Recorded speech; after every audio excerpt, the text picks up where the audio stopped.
So now that we know that the Google Pixel 9 Pro and 9 Pro XL are out, seeing a lot of different comments of which one people are going with because they're mostly the same specs. I myself have the 8 Pro, and the 8 Pro XL is basically the same size. I went into the store and I shared a video of just showing the comparison in my hands. And one of the things that I wanted just to share with you when you're thinking about the two phones, if this is important to you, is the battery. So for the 9 Pro, it's a 4700 milliamp battery.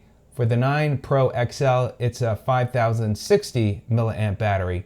And here was something that I didn't really pay attention to, and it may or may not be a big deal to you, but I wanted just to make sure that you're aware of this. So with the 9 Pro, it does the fast charging in up to 55 minutes in about 30 minutes using the Google 45 watt, which is their new one, USB-C charger sold separately.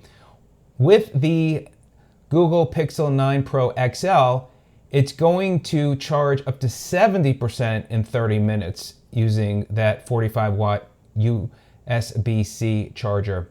So that is one thing to keep in mind if you need to charge your battery more frequently, or that you need it to charge quicker, then the XL may be the way to go. The other thing to think about with the XL versus the Pro, if you do video editing or you're reading web pages, those type of things, then you might want to think about getting the larger size because it makes it easier to be able to read on a bigger screen, obviously.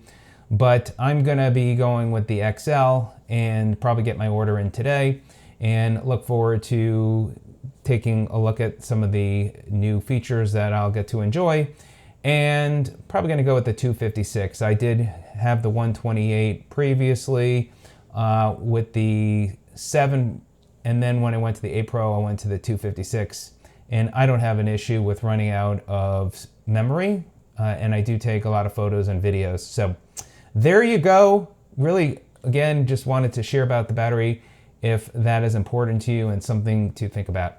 We'll see you on the next one. Have a great day. Take care.